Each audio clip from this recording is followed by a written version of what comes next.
It's a 74, but as you can see, it has a newer front clip. The way I bought it, the previous owner put a newer front clip, and I actually kind of like it like this because it has dual headlights. When I go out at night, I can see a little better as I have LED lights, and there's two lights better than one as the 70s. For the front, I'm gonna go over real quick. It's a Dana 60 in the front, 410 gear in the front.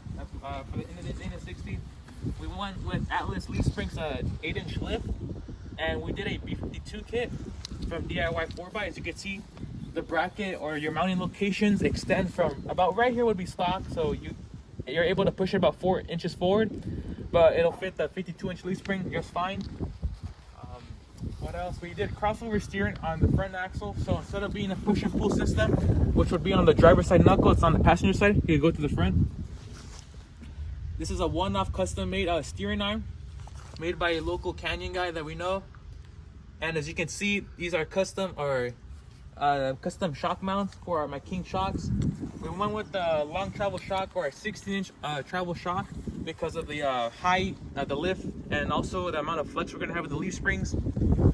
Moving on to the rear a little bit. We have a 14-bolt in the rear, so it's a 1-ton truck.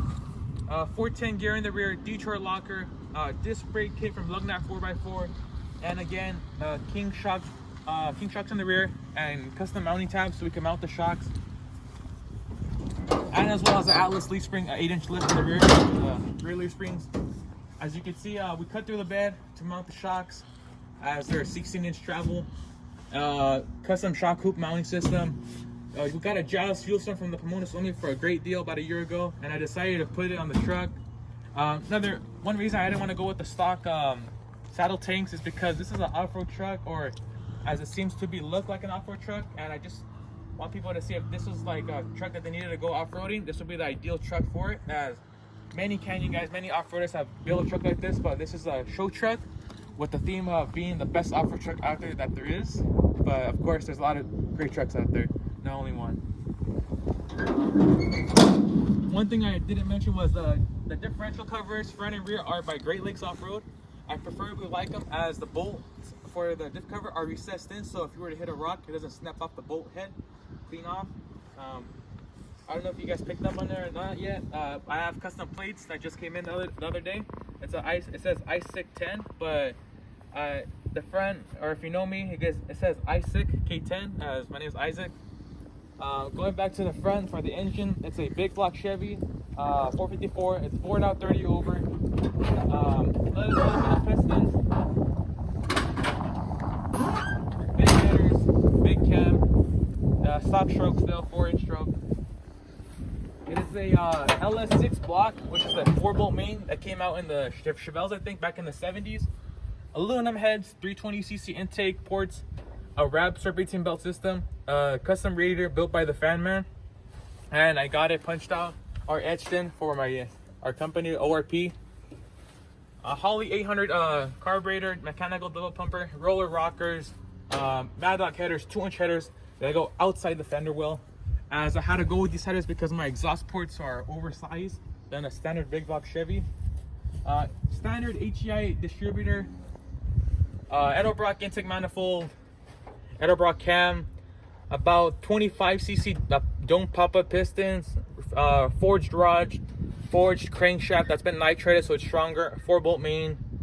And behind the motor, as of right now, I have a turbo 350 transmission with a manual valve body and a trans brake, so I can like choose whichever gear I want to be in. And behind that, I have an NP205 transfer case, which is the most sought after transfer case in off-roading. But yeah, that's about it for the build right now. Another thing is I have 40-inch boggers, as I didn't want to grab too much attention from the cops or anything like that. And overall, I'm going to be driving it in the street, taking it to school, taking it to work, taking it to shows. And I just want something that's streetable and not overkill. As in the future, I do hope to go with 44-inch boggers and some V-locks, making this truck really pop out nice.